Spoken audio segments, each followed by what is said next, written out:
You can see on the picture here where I've simply shown how I made the tongue that goes into this groove on the piece of wood that's been cut and jointed. And you can see also there's a groove that runs along the 45-degree cut there, which of course you would not get when you bought the wood. It wouldn't be there. You'd have to router that out. So I simply used a 1/4-inch router bit. You have to be very careful, of course, so that the surfaces match up exactly, and they do. And then you cut the inserted tongue there to match exactly. Now I cut it a little bit smaller so that if it did expand, it wouldn't crack and break the wood. Now that's an assumption, but I think it's worth doing on my side at least. Now here you can see the joining together of the wood and into this 45-degree pattern, and you can see the slats that have been cut and they're laying along that one board. Now the problem is it's not possible just to cut the wood and lay it down, because there's no possible way in a fit that's very tight like this to make the wood go together, obviously, because you have a tongue sticking out on various places and so forth. So what I did was I cut all of the wood and then laid it all out in this pattern and then numbered every board by row and column. And that's what this diagram is. So I started at the right hand side and row 1, board 1, 2, 3, 4, as many boards, and then labeled every single board. And you have to do it very accurately, because what has to happen is you take the entire thing apart, then start to put it all back together with these keyways, because you have to lay the boards down and then slide the key in to form the tongue and groove between two grooves in order to get it. It's like a Chinese puzzle.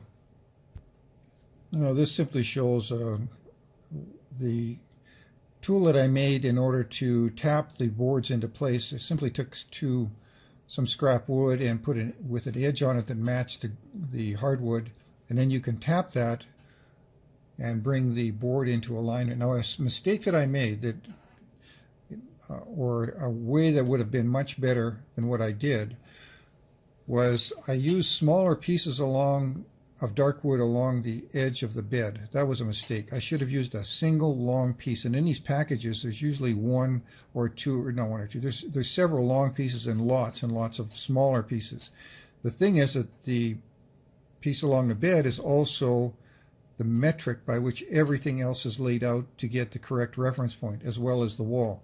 So I think my reasoning at the time was it wasn't as obvious, so it'd be nicer to have the longer pieces visible somewhere else, which was not the wisest thing to do, because to get this wood straight, you need a straight edge as the guide for the rest of the wood.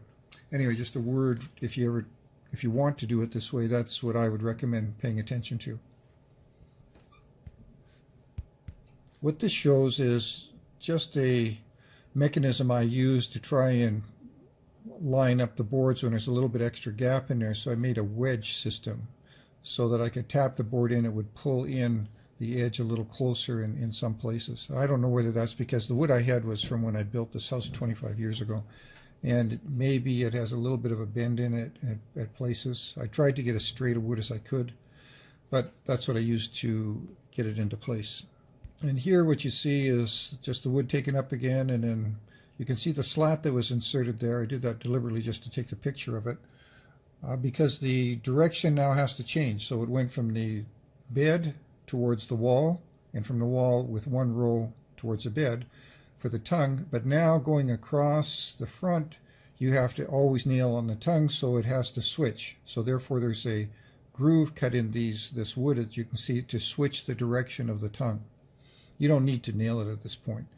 I mean, if one board isn't nailed, it doesn't really matter.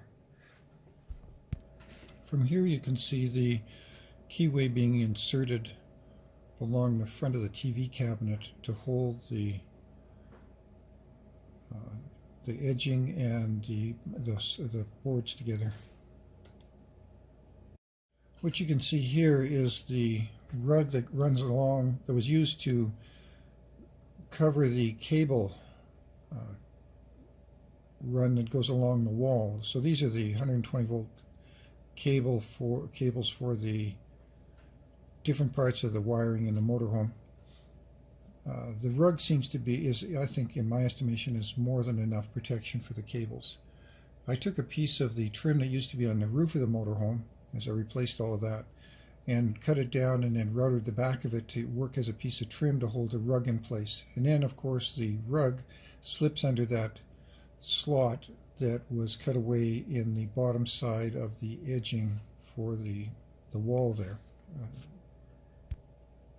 Here's where you can see the trim that's being added to cover the gap between the flooring and the wardrobe. There has to be a small amount of gap for expansion for the wood. I left about the width of a carpenter's pencil. On the box it says to add 3/4 of an inch. That's not necessary in my view for something this short of run, and there's a lot of expansion room side to side because of the bed and the wall and so forth. But there you can see the trim that's as it's completed. It's just another view of the trim towards the front. There's small pieces of fluff there. That's not damage to the wood. It's just I could have done a better job cleaning it up. But here's the closet. So when I was all done, I had extra wood left over. So the closet where the dishwasher, the clothes washer dryer has this flooring on either side of it. So what I did is I pulled that out and I inserted wood in this fashion. There's still an edging to put on the front of it. I'll use a 1/4 round piece of probably cedar, red cedar, and then stain it dark because it'll match closer to that wood.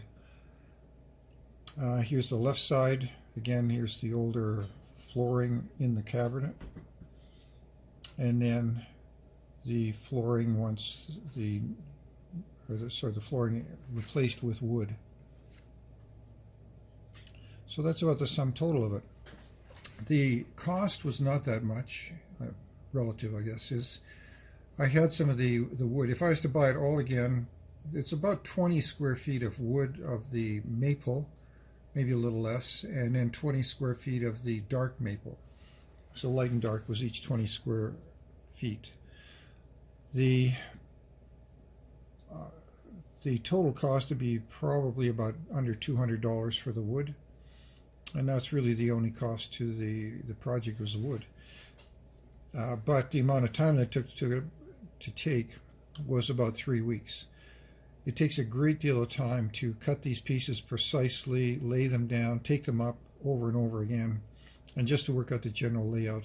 Now probably with this video I'm hoping that if that's something someone else chooses to do, they might find a shortcut or a way to do it a little faster than what I did.